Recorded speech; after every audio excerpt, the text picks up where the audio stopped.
When people hear the phrase, conquer yourself first, it often sounds like a cliché, something you've scrolled past 100 times online. But think about it carefully. What does it actually mean? It means that before you dare to take on the world, before you point your finger outward at the problems of society, before you try to fix everything around you, you must first come to terms with the chaos inside your own soul. Because the truth is brutally simple.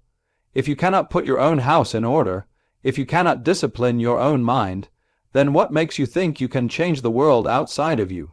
We live in a culture that encourages pointing outward.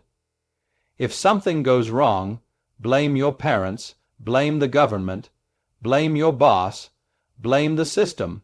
And while there's no shortage of external problems, the danger is that you can spend your entire life blaming everything else without ever confronting the fact that the greatest battle is happening within you. Your laziness, your procrastination, your tendency to avoid responsibility. These are not small flaws. These are the chains that keep you enslaved. And here's something people don't want to hear. Conquering yourself requires discipline, sacrifice, and the willingness to endure discomfort. Comfort is the silent killer of potential. It whispers to you, relax, don't push so hard, you've done enough for today. But the more you listen, the more it tightens its grip. Over time, you become a prisoner of your own excuses. You don't need an enemy to defeat you. You're already losing the war inside your own head. So, how do you begin? Start small. Don't set out to conquer the entire universe of your problems at once. Wake up tomorrow and do one thing you don't want to do but know you should. Clean your room, write the plan. Go to the gym, have the difficult conversation you've been avoiding. These are not trivial tasks. These are acts of rebellion against the chaos inside of you. Every time you choose order over disorder, responsibility over avoidance, strength over weakness, you are laying another brick in the foundation of the real you. Think of it like training for battle. If you step into the world unprepared, the world will crush you. But if you have fought and won the war inside, if you've learned to master your impulses, if you can look temptation in the eye and say no, then when the world tests you, and it will, you will not shatter. You'll stand firm because you have already stood firm against yourself. Conquering yourself also means facing the parts of you that you'd rather ignore. Your anger, your jealousy, your resentment. Don't pretend they aren't there. That's cowardice. Instead, confront them, study them, wrestle with them until you understand where they come from. Because if you don't bring them under control, they will control you.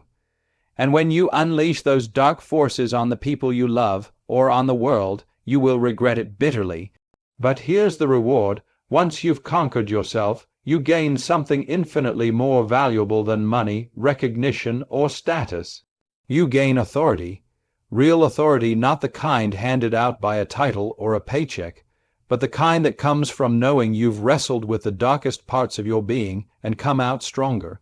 That authority cannot be faked, and people can sense it immediately. They will trust you, they will listen to you, because they can feel that you've done the work that most are too afraid to even begin. So when you think about changing the world, start smaller, start with you. Because if you are fractured, unstable, and lost within yourself, every success you achieve outside will eventually collapse. But if you have built strength inside, then no matter how chaotic the world becomes, you will remain unshaken. And that is why conquering yourself first is not optional. It's the only way forward. If you cannot command yourself, you will never command the world. Most people walk through life wearing masks they don't even know they're wearing. They move through the world in roles that were handed to them by their families, by their culture, by the expectations of friends or co-workers. And after years of playing those roles, they forget that they're acting. They believe the mask is real. But it's not. It's a costume, and the longer you hide behind it, the harder it becomes to hear the voice of your authentic self. Now, why do we do this? Because it's safer. It's easier to live by other people's definitions than to face the terrifying responsibility of defining yourself. If you've ever told yourself, "I can't pursue this dream because people will laugh," or "I'll just do what's expected of me so I don't disappoint anyone," then you know exactly what I'm talking about. The illusion of safety comes at the cost of your soul. And the world is full of people who traded authenticity for acceptance. They blend in, they avoid conflict. They never rock the boat, and in the process they never discover who they actually are. But the problem with living under illusions is that reality eventually catches up. You can fool others for a while, but you can't fool yourself forever. The cracks begin to show, the anxiety creeps in. You wake up at 2 a.m. with that gnawing sense of emptiness, wondering why, despite doing everything right, you still feel lost. That's the price of hiding from the truth of who you are. Breaking free from these illusions means stripping away everything false. And that's painful. It means looking at yourself without excuses. It means admitting that maybe the career you chose isn't really yours. It was chosen for you. Maybe the relationship you're in is built more on fear than love. Maybe the goals you chase are more about impressing others than fulfilling your purpose. These are hard truths, and most people will do anything to avoid them. They'll distract themselves with entertainment, with work, with endless scrolling, with substances. Anything to avoid looking in the mirror. But if you want to find the real you, you have to have the courage to confront the illusion. And when you strip it away, you might not like what you see at first. You might realize you're weaker than you thought, more confused, more broken. But that's not a reason to despair. That's the beginning of freedom. Because once you see the truth clearly, you can finally start building something real. And something real, no matter how small, is infinitely more powerful than the grandest illusion. Think about it this way. A tree with shallow roots might look tall and impressive for a time, but the first storm that comes will bring it down. A tree with deep roots may not grow as quickly, but it will withstand storms that would destroy everything else. When you shed illusions and ground yourself in truth, you become that tree with deep roots. The storms will come.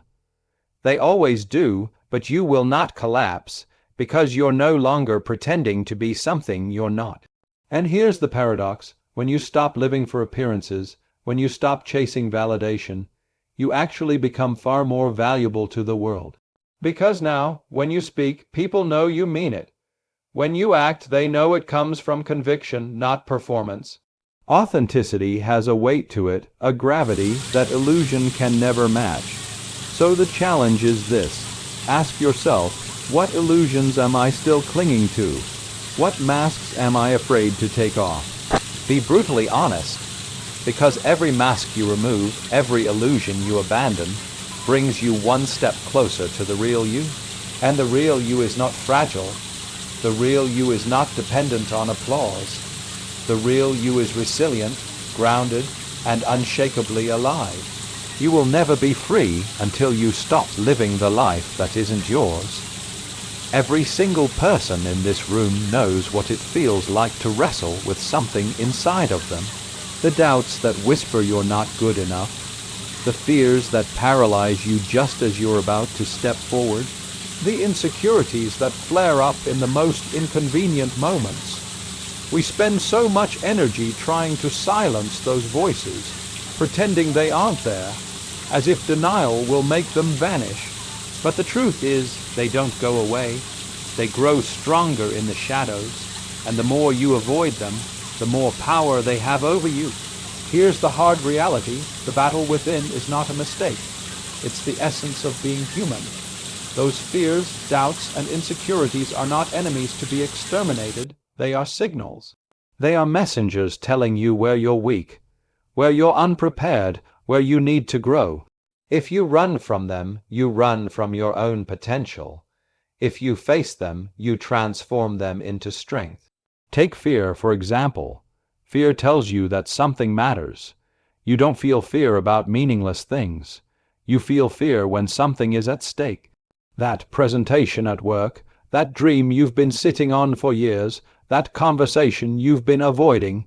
Fear is not proof you're failing, it's proof you're standing at the edge of growth. The real danger is not fear itself, but allowing fear to dictate your choices. And doubt is the voice that forces you to sharpen your skills. If you didn't doubt yourself, you'd grow arrogant. You'd assume you're already everything you need to be. Doubt brings humility. It reminds you that you're still in process, still learning. The challenge is to keep doubt from becoming your dictator. Use it as fuel for preparation, not as a justification for paralysis. Even insecurity, something we treat as a flaw, can be a compass. It reveals the parts of you that crave stability, that need reinforcement. Instead of hiding from it, study it. Ask, why do I feel insecure in this area? What strength do I need to build so this insecurity no longer controls me? You see, the battle within is not about eliminating weakness. It's about integrating it. The goal is not to be fearless.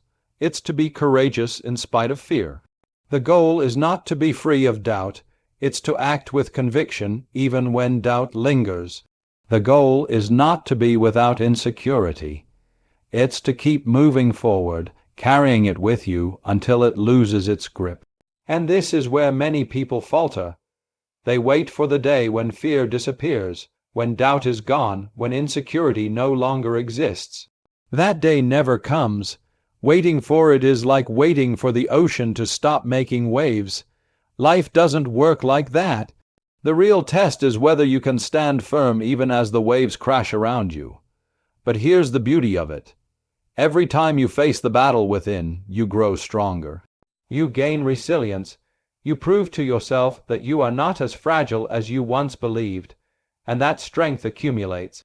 It compounds. What once terrified you becomes routine. What once seemed impossible becomes part of your identity.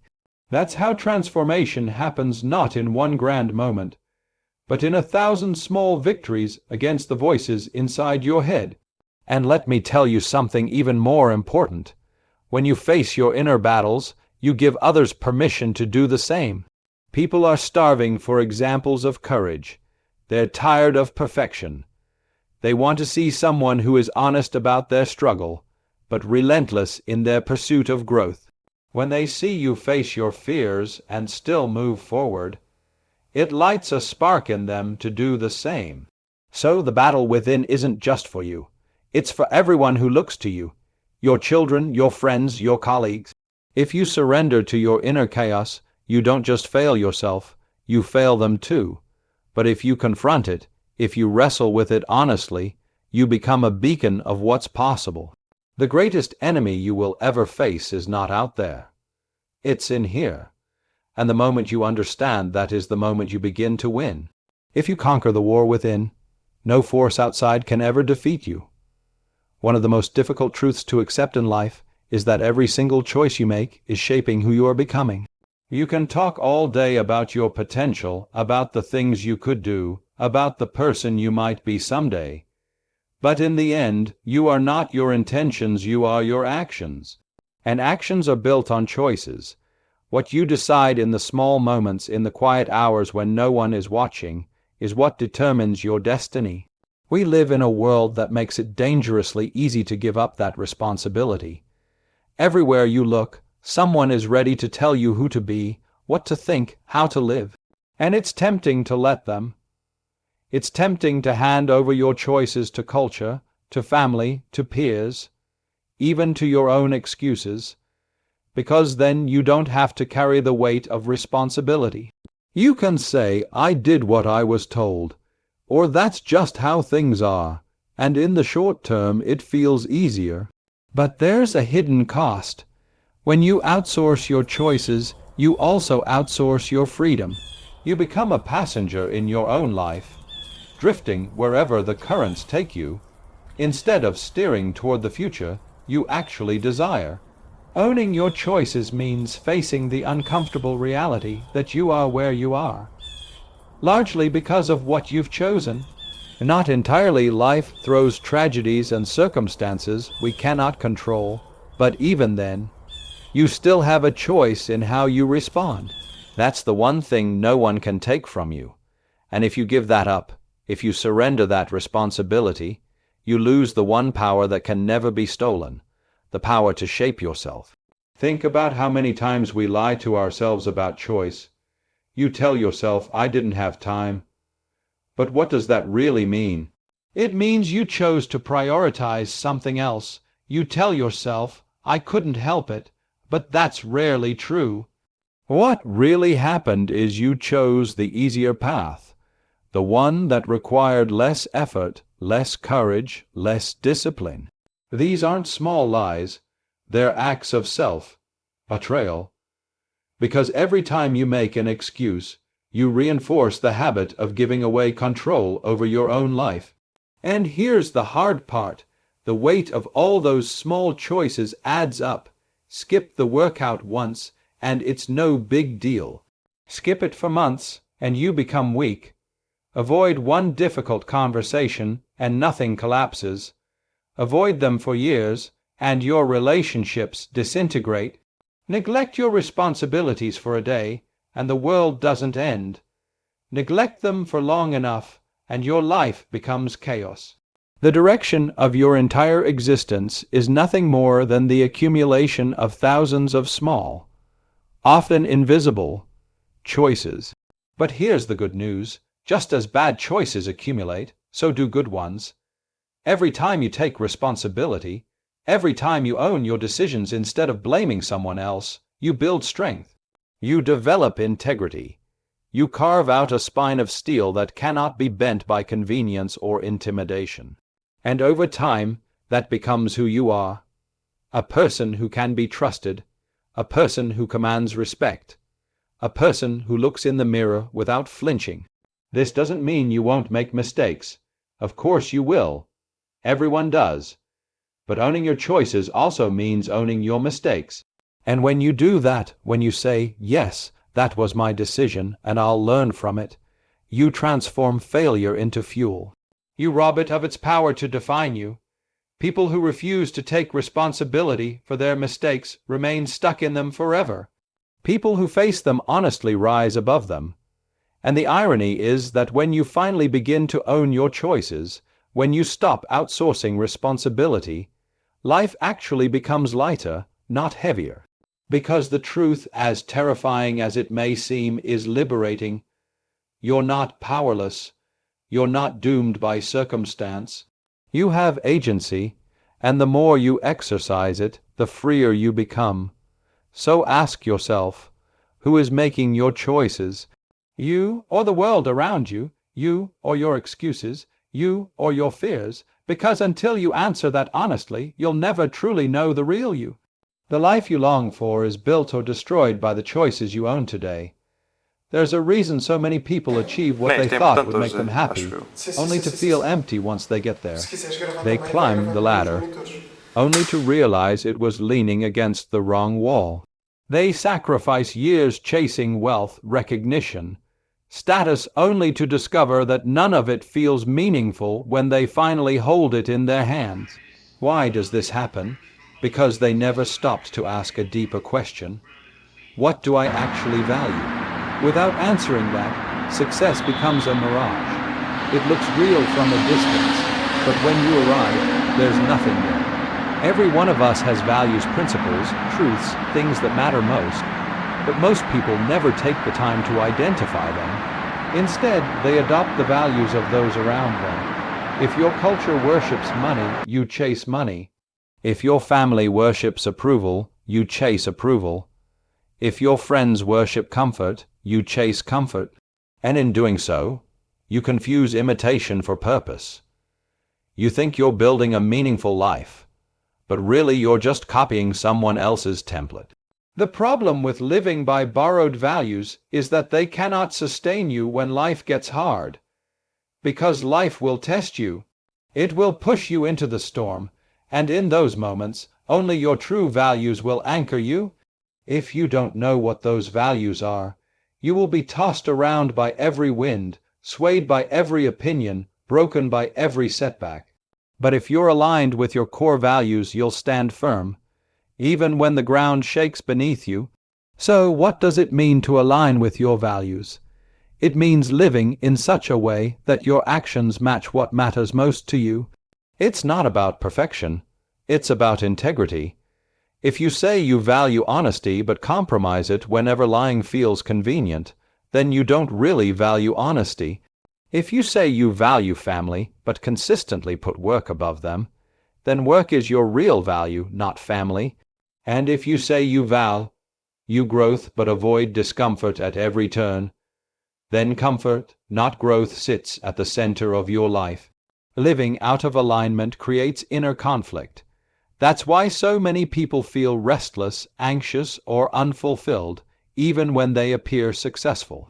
Because somewhere deep inside, they know they're betraying themselves. They know the life they're living doesn't reflect who they truly are. And the human soul does not tolerate that kind of betrayal for long. It begins to wither. But when you begin to align with your values, everything changes. You feel a sense of coherence, of wholeness. You no longer have to split yourself into pieces just to fit in. You walk into a room without pretending to be someone else. And because of that, people sense something different about you. They may not even be able to name it, but they feel it. They feel that you are living in truth, not performance. This doesn't mean life suddenly becomes easy. In fact, alignment often demands sacrifice. It might mean walking away from opportunities that clash with your principles. It might mean losing the approval of people who don't share your values. It might mean standing alone when it would be easier to conform. But here's the paradox. While alignment costs you in the short term, it strengthens you in the long term. Because the cost of betraying yourself is always greater than the cost of disappointing others. And when you live in alignment, success takes on a different shape. It's no longer about how much you achieve, but about how deeply what you achieve resonates with who you really are. A smaller life aligned with your values is infinitely richer than a grand life built on betrayal. Because at the end of the day, you're the one who has to look in the mirror. And if you can look into your own eyes and know that you lived with integrity, you've already won. So don't ask only what you want to achieve. Ask what you want to stand for. Don't just chase the things that impress others. Pursue the things that make you whole. Because in the end, alignment with your values is the only foundation strong enough to carry the weight of your life. If you abandon your values, you abandon yourself. When you finally begin to live in alignment with your values, something remarkable happens. You stop trying so hard to prove yourself to the world. You no longer feel the constant need to perform, to manipulate, to control how others see you. Instead, you start showing up as you really are. And here's the surprising part: when you live authentically, you actually become far more influential than when you were trying to impress people. Because authenticity carries a kind of weight that performance never can. Think about it. Everyone has a radar for what's real and what's fake. You can sense when someone is posturing, when they're putting on a show, when they're saying what they think you want to hear. And you can sense, just as clearly, when someone is speaking from a place of deep conviction. The latter doesn't always sound polished. It doesn't always come with the perfect words, but it resonates, it moves you, it wakes something up inside you. That's the power of living authentically. When you embody your truth, you don't need to force anyone to follow you. You don't need to demand respect. People give it freely because they recognize that you are real. And in a world drowning in superficiality, filtered images, curated personas, endless noise, reality is magnetic. People are starving for it. They're desperate for someone who is not pretending, someone who is not selling an image, someone who actually lives the words they speak. But living authentically requires courage. It means showing parts of yourself that others may reject. It means standing for something even when you're misunderstood. It means accepting that not everyone will applaud when you choose integrity over popularity. And that's frightening. Many people never take this step because they fear the loneliness that might come with it. But here's the irony. While pretending may win you temporary approval, it always leaves you isolated. Because deep down, you know that people don't love the real you. They love the mask. Authenticity might cost you some relationships, but the ones that remain will be real. And real connection is worth infinitely more than shallow approval. When you live authentically, you also lead differently. Leadership is not about titles or authority figures telling people what to do. It's about becoming the kind of person others want to follow because they trust you. And trust is built not through perfection, but through consistency. When your words and your actions align, when your principles are lived out in daily decisions, people see it. And that consistency creates trust. With trust comes influence, and with influence comes the ability to lead. Not by force, but by example. The truth is, authenticity is not just about you. It's about what you give to others. Because every time you stand in your truth, you give permission to someone else to do the same. You become a mirror reflecting back the possibility that they too can live without pretending. And that ripple effect is powerful. One person who dares to live authentically can inspire hundreds, even thousands, to step into their own truth. So, what's the alternative? You can continue to wear masks, to perform, to keep your life in neat boxes that satisfy everyone else's expectations. But at the end of it all, when you're lying awake in the quiet of your own mind, you will know. You will know you lived a life that wasn't fully yours. And no amount of applause can silence that realization, or you can choose the harder, braver path to live as the real you, to lead not by image but by presence, not by force but by example.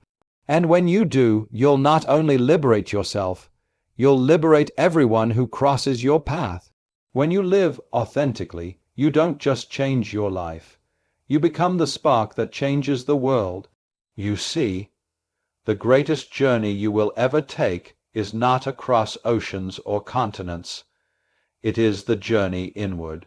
To conquer yourself before you conquer the world.